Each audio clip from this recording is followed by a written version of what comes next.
It's the real news. I'm Aaron Mate. Thousands of people have rallied across Russia in protest of upcoming presidential elections.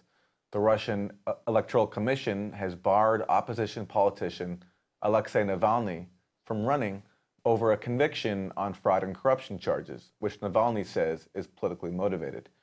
Navalny was among several hundred people detained during Sunday's protests.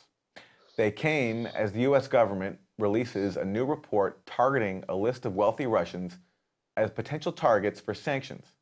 Russian President Vladimir Putin has dismissed the report as an effort to meddle in the Russian election.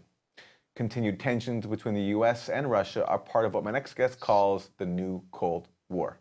Stephen F. Cohen is Professor Emeritus of Russian Studies, History and Politics at NYU and Princeton University.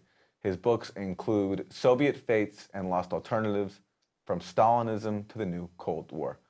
Professor Cohen, welcome. Thank you, Aaron. We have elections coming up in just over a month in Russia. Vladimir Putin is expected to win. But these protests that we saw this weekend and the arrest of Navalny, can you talk about their significance? So it's good, actually, that you want to talk a bit about internal Russian politics, but that's kind of been lost in Russiagate and really in the new Cold War, because from reading the American media, you would think that Putin is Russian, Russia is Putin, and that's it. One of our geniuses, I won't name him because he edits a very important magazine, said all of Russian politics is in Putin's head. Oddly enough, that was said back in Soviet times when this theory of totalitarianism prevailed. The notion that all politics in the Soviet Union was controlled by the leader, the individual leader. Incidentally, that theory of totalitarianism has returned. It was widely discredited. It has no relevance to Russia today, but a book that propounds it here in the United States just won the National Book Award. So that's part of what I kind of have in mind when I think about the degradation of American discourse, certainly about Russia. So it's good that you ask. Navalny is a familiar figure in Russian history. Russians used to admiringly call such people who tilted at windmills holy fools with admiration. But he's very important. He's taken on the corruption in a very big way. He's essentially accused the entire Putin regime and everybody associated it with being corrupt, with robbing Russia, depriving its people. And though excluded from the regular media, broadcast and print media, he has exploited social media very, very effectively. He has a special appeal to young people. By young people, even people who are still in high school. And he has a capacity to bring people into the streets. Let me add to that he did something quite remarkable. 2 or 3 years ago, he ran legally, legitimately, for the mayor of Moscow, Russia's most important and powerful city, against a fairly popular mayor who's done a pretty good job, I think. And Navalny got about 28%. Simply by stuffing mailboxes and making phone calls, excuse me, running a rather conventional campaign. But he's not being permitted on the presidential ballot on the grounds. It may not be fair, but he has a felony conviction against him, a white-collar crime. So he's off. And he's telling his people to boycott the election. So three things to be said about that. He called people out last Sunday, and it was not a good turnout. I mean, in a country where under Gorbachev we saw 600,000 people in the streets of Moscow. I was there. I didn't count them all, but everybody agreed there were 600,000. And where 50,000 has become a pretty good norm for recent protests, there appear to have been under 1,000 in Moscow, and less than that at the other score or so cities where Navalny's people came out last Sunday. And typically the police arrest them because they don't have a permit, including Navalny. They hold them for 3 or 4 hours and they release them. And then the West says, massive protest, but it was a disappointing from Navalny's point of view what happened last week. Personally, I would like to see Navalny on the ballot, running against Putin for the presidency, to see how many people would actually vote for him. But here's the important thing, Aaron, or one of the important things. In the current polls, which are fairly reliable, in which his name is entered. They put his name in even though he can't run. Navalny's getting 2 or 3%, this by no means makes him what our newspapers call him every day, the leading challenger to Putin. There are several people who are getting closer to 10%. So he's very low down in the polls, but that doesn't diminish his importance. And this notion that Russians should boycott the election has unleashed a fiery debate among the opposition itself as to whether or not this is a good idea. Most think it's not a good idea. Why is that? Well, now we go to the core of the issue. I asked myself, my own professor, the greatest Russianist of his generation, Robert C. Tucker, always thought historically, and he used to say, what time is it historically in Russia? Russia has experienced some, been struggling for more democracy in our lifetime since the late 1980s.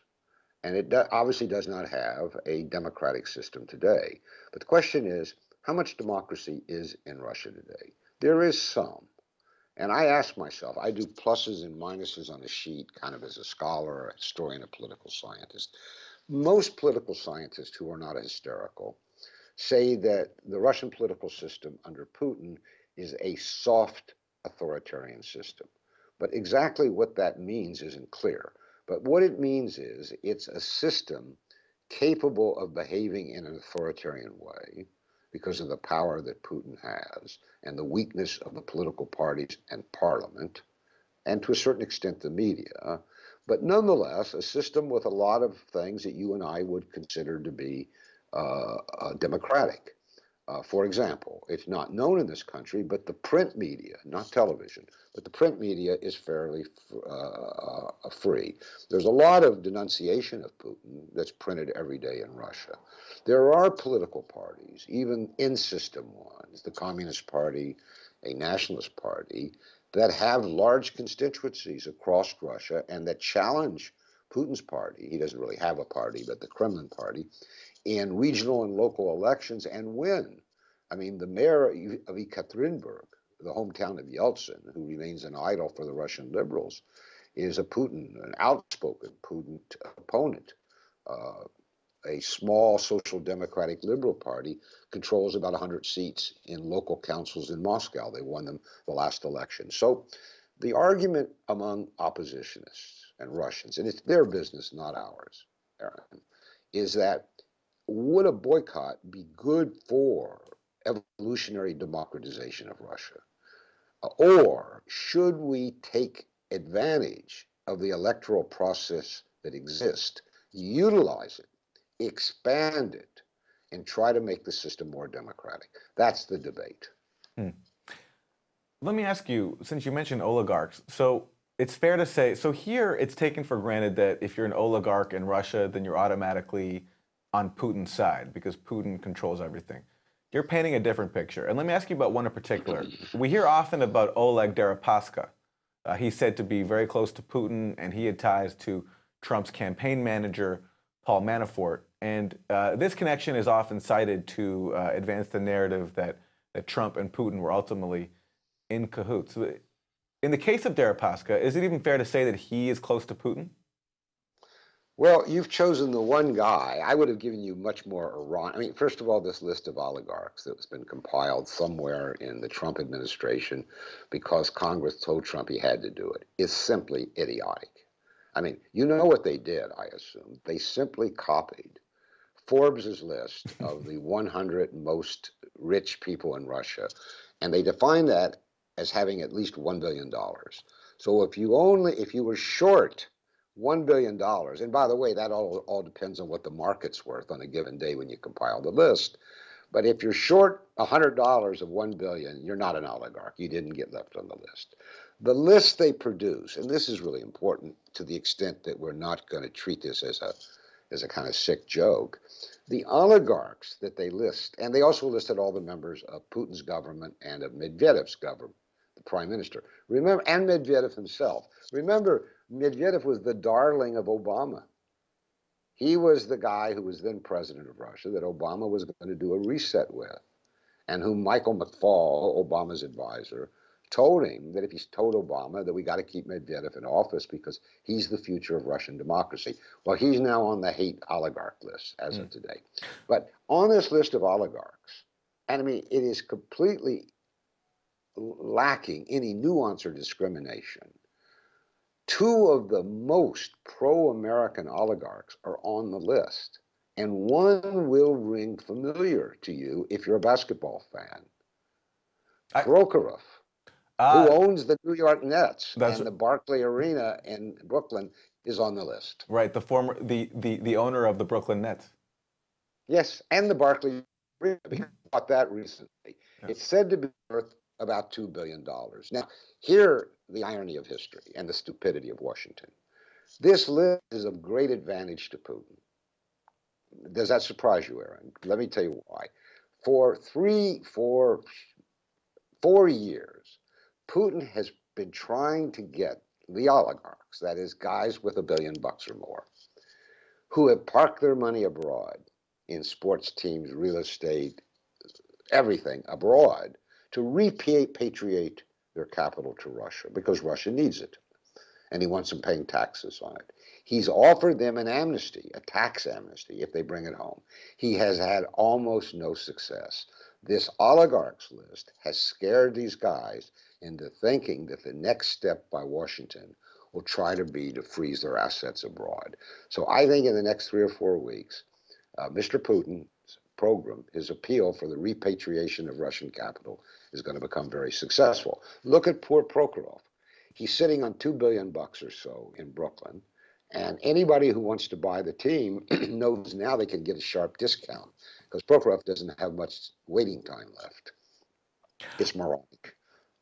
Well, I think we could agree then that if that happens, that this could be one of the few positive developments to arise from Russiagate. This forcing the Trump administration to go after Russia in all ways, including copying the Forbes list of wealthy Russians, forces them to be scared enough to move their money back home and reinvest it in their country. All right, so you can see how, from Putin's point of view, because Russia needs capital invested at home. By the way, it's analogous to the theme that Trump raised, that too many big American multinational firms were keeping their money abroad. And he boasts now that, I don't know, Apple and other companies are coming home. I don't follow it very closely. But this is a problem of globalization, right? Parking wealth abroad. But there are other aspects to this. This whole idea that Americans who have contact with these oligarchs, because that's the point of the list, we're looking for collusion contacts with these Russian oligarchs, right? That would include many score of big American companies that have been doing business in Russia for many years and very successfully. But Russia is a kind of oligarchical economy, as is ours. I mean, you want to compile a list of American oligarchs and ask about their relationship with American presidents, be a bigger list probably.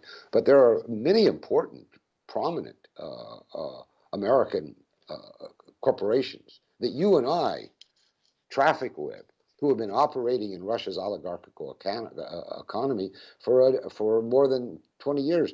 Procter & Gamble is enormously successful in Russia. If you go into a supermarket under a Russian name, all of Procter & Gamble's most famous products, you know, dish soap, detergent, all that is there. Starbucks is there, Kentucky Fried Chicken, Subway, for God's sake. I mean, all the fast food places are all over Russia. Ford was running several plants there. I think they shut all but one down. But automobile manufacturers, American hotel chains, own hotels and operate them in Moscow and other Russian cities. We told Russia to globalize in the 1990s. They did. So their money came here, our money went there, and now it turns out, pay attention, this is a crime.